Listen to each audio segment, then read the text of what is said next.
Macron dispuesto a defender con armas nucleares francesas a toda Europa. Rusia no para de avanzar en Ucrania y Netanyahu podría ser condenado por la Corte Penal Internacional. Todo esto y más en nuestro repaso diario a la actualidad geopolítica. Y sin más, comenzamos. Macron quiere abrir un debate sobre la disuasión nuclear europea.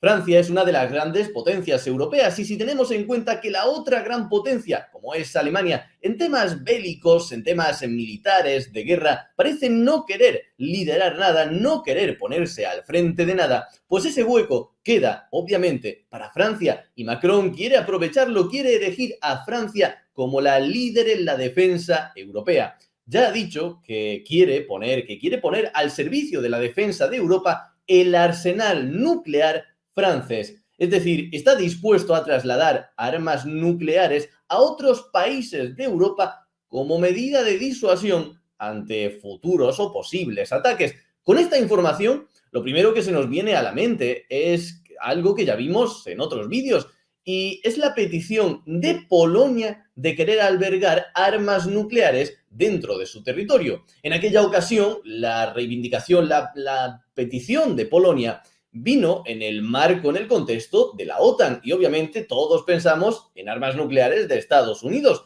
pero ojo, que quizás se estén juntando aquí los intereses franceses y los polacos y las armas nucleares que finalmente acaban llegando a Polonia no son americanas, sino francesas. El problema para Macron es que aunque quiera ser el líder de Europa, lo cierto es que dentro de Francia no cuenta con demasiado apoyo de los franceses. De hecho, estas últimas propuestas, sus últimas medidas y actuaciones en el tema geopolítico, en la guerra de Ucrania, de hecho están poniendo casi de acuerdo a sus críticos, a sus rivales, tanto a la izquierda como a la derecha. Y es que ambos lo han criticado duramente por su ofrecimiento de las armas nucleares francesas. Lo están llamando traidor, peligro a la nación y que está vendiendo la soberanía de Francia al ceder sus armas nucleares que sirven como disuasión frente a posibles agresiones contra Francia. Y ojo que esta cuestión de la postura tan agresiva, tan de liderazgo de Macron en la guerra de Ucrania, va a ser decisivo, sin ninguna duda, en las futuras elecciones europeas en Francia, que recordad, no queda demasiado tiempo. Y aquí una reflexión rápida que ya vimos en otros vídeos. En el mundo hay dos tipos de países. Por un lado, los países que tienen muy claro dónde quieren estar en un futuro, que da exactamente igual quién gobierne, sea la izquierda, la derecha, sea una persona u otra, tienen claro su lugar en el tablero geopolítico y lo que tienen que hacer a largo plazo. En ese grupo están países como Estados Unidos, Rusia o, por ejemplo, China. En el otro grupo, pues bueno, están los países que no saben ni dónde tienen la mano derecha. España, por ejemplo, sin irnos muy lejos, pues Pedro Sánchez tiene una postura con Marruecos, el Sáhara Occidental, etcétera, que seguramente no tenga nada que ver con la postura que tendrá el próximo gobierno que tenga el poder en España y que tampoco tiene mucho que ver con la postura que tuvieron sus predecesores. Y sin irnos muy lejos en el tiempo, tenemos el caso de Argentina. Antes de las elecciones, este país estaba a punto de entrar en los BRICS y se postulaba como uno de los mayores aliados de China en la región. Sin embargo, tuvieron elecciones, salió vencedor Javier Milei y Argentina pasó de eso a no entrar finalmente en los BRICS y a despreciar prácticamente a China para postularse como uno de los principales aliados de Estados Unidos.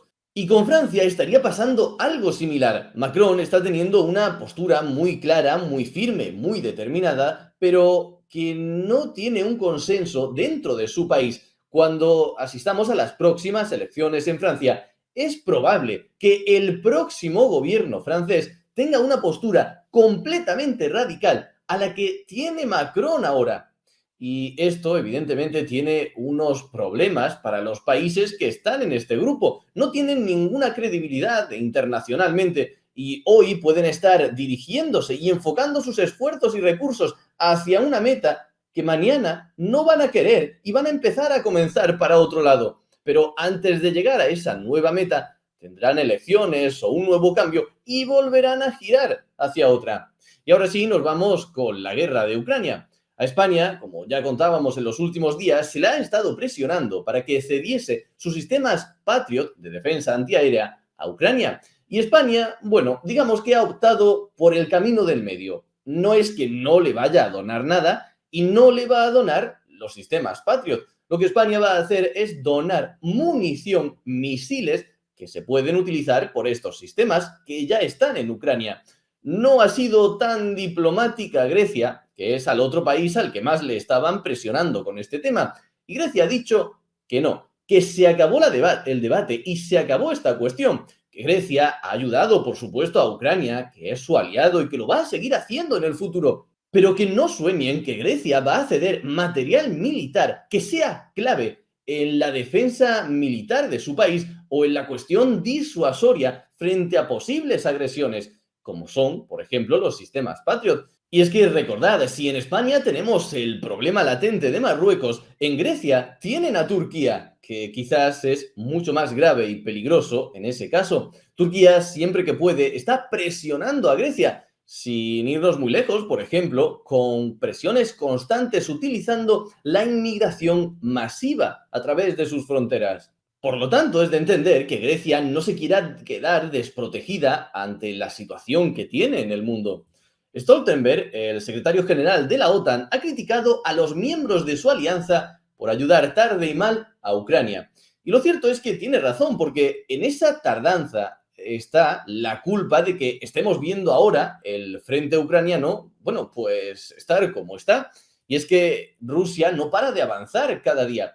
El comandante de las Fuerzas Armadas de Ucrania ya ha dicho que Rusia ha logrado una posición que le ha permitido tener superioridad tanto en municiones como en personal, no en uno, sino en varios puntos a lo largo de todo el frente. Por ejemplo, como os contaba al inicio, ya se han producido avances en la región norte de Kharkov, algo que no se veía desde hace meses. Recordad, Kharkov es la segunda ciudad más grande de toda Ucrania. Y sobre esta región también tenemos información reciente, exclusiva de Reuters. Expertos de la ONU dicen que un misil de Corea del Norte cayó en Kharkov, en Ucrania.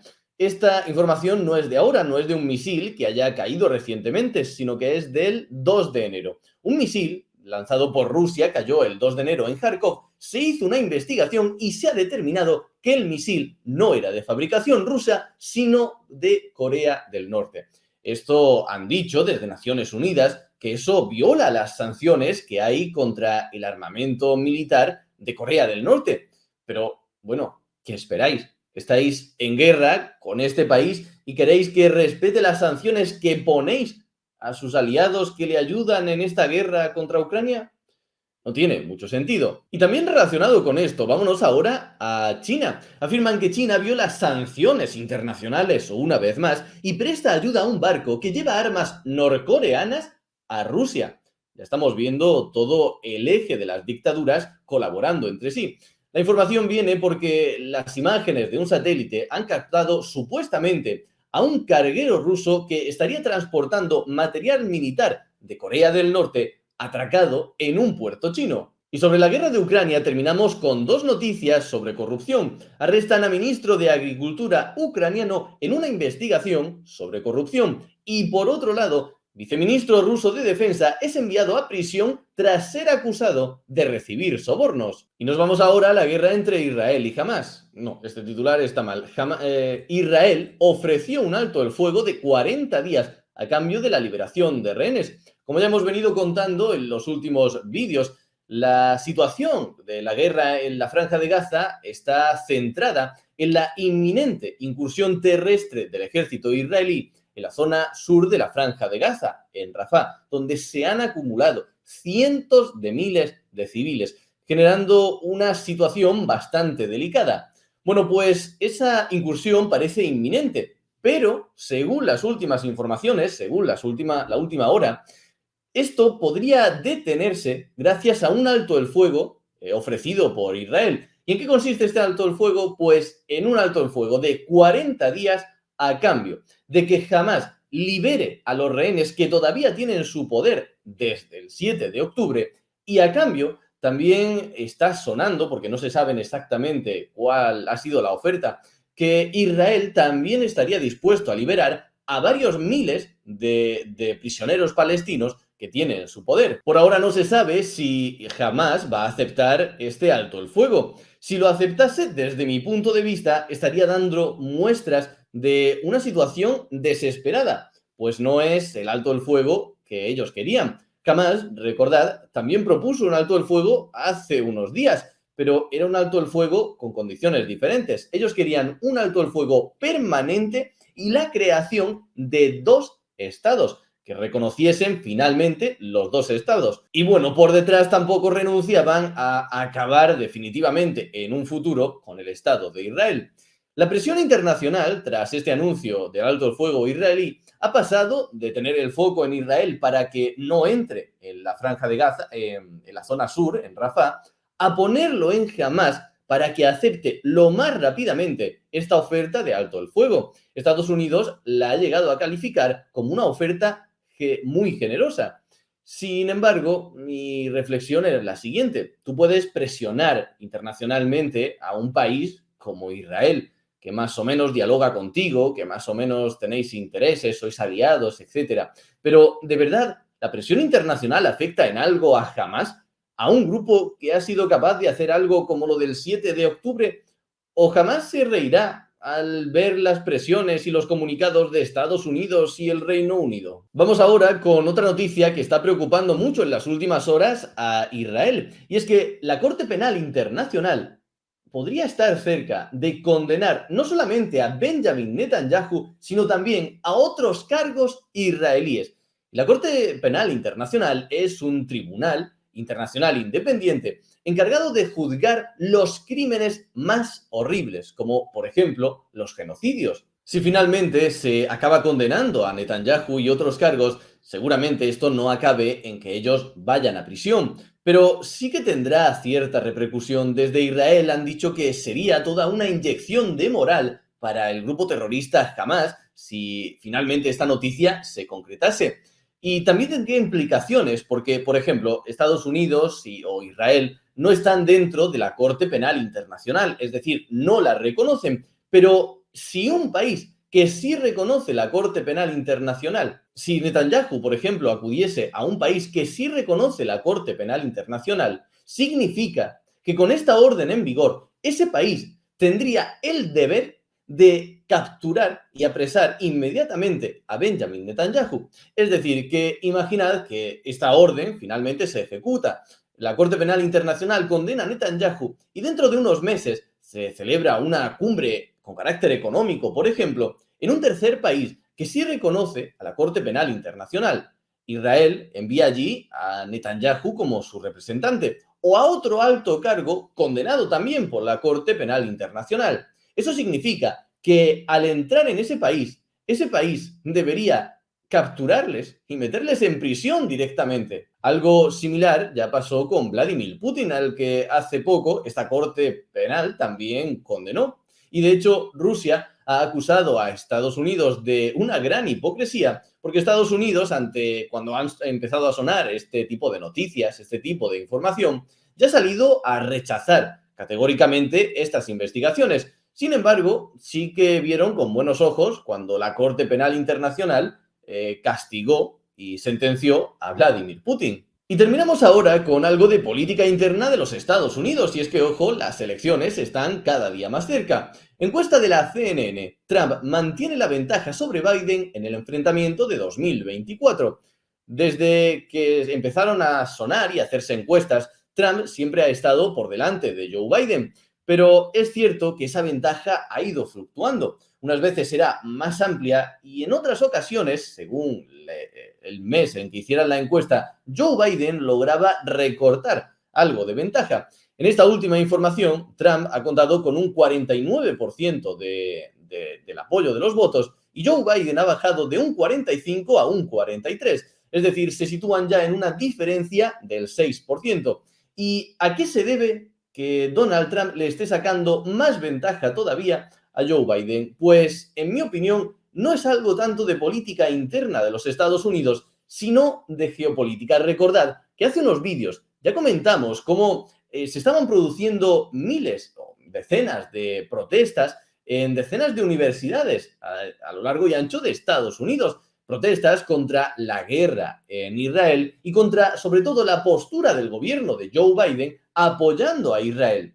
Fruto de estas manifestaciones ya se habían detenido a cientos de estudiantes universitarios. Y ojo, obviamente esos estudiantes universitarios, la gente que estaba protestando aquí, la mayoría de ellos tendrán mayor tendencia a votar a los demócratas, a Joe Biden, que a los republicanos y a Donald Trump. Es decir, que muchos de los votantes de Joe Biden se están enfrentando a él en los últimos meses y están viendo o bien cómo han sido ellos mismos encarcelados, cómo han encarcelado a algunos de sus amigos o compañeros, o que lo esté viendo desde más lejos, pues está viendo cómo el gobierno de Joe Biden está encarcelando a universitarios que están protestando contra lo que ellos consideran un genocidio en la Franja de Gaza. Eso le está restando votos. Además, la mayoría de estadounidenses está calificando cada vez peor la forma de actuar de Joe Biden en este tema, en la guerra entre Israel y Hamás. Y finalmente vamos con TikTok, otra noticia que vimos hace unos días. Joe Biden ha amenazado con prohibir esta red social en los Estados Unidos si su actual dueño decide no venderla. Y todo esto, como ya hiciera Donald Trump,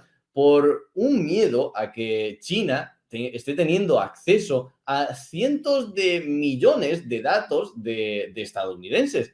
Bueno, pues resulta que la izquierda americana, los demócratas y Joe Biden, habían tejido una estrategia en TikTok para atraer a votantes jóvenes con un discurso más light, más superficial, a través de esta red social. Bueno, pues esa red de influencers que se han encargado de trabajar, influencers que han acudido a actos en la Casa Blanca y que se posicionan siempre que pueden abiertamente a favor de Joe Biden y en contra de Donald Trump, pues digamos que no les ha sentado demasiado bien esta noticia del posible cierre de TikTok. Normal, si se ganan la vida en esta red social y la cierran, pues bueno, ya imaginamos lo que habrán sentido. Eso de la seguridad nacional, de que China esté teniendo acceso a datos sensibles de estadounidenses, pues parece no importarles demasiado. Y han salido a criticar duramente a Joe Biden y su actitud en este tema, diciendo que no se entera de nada, que no tiene ni idea de lo que es esta red social, etcétera, etcétera. En fin, dos noticias, dos situaciones, tanto la de TikTok en sus votantes más jóvenes como la guerra entre Israel y Hamás en el resto de sus votantes y las protestas en las universidades y cómo están afrontando esas protestas que están haciendo mella en la popularidad de Joe Biden. Recordemos que cada día falta menos tiempo para que se enfrenten en unas futuras elecciones.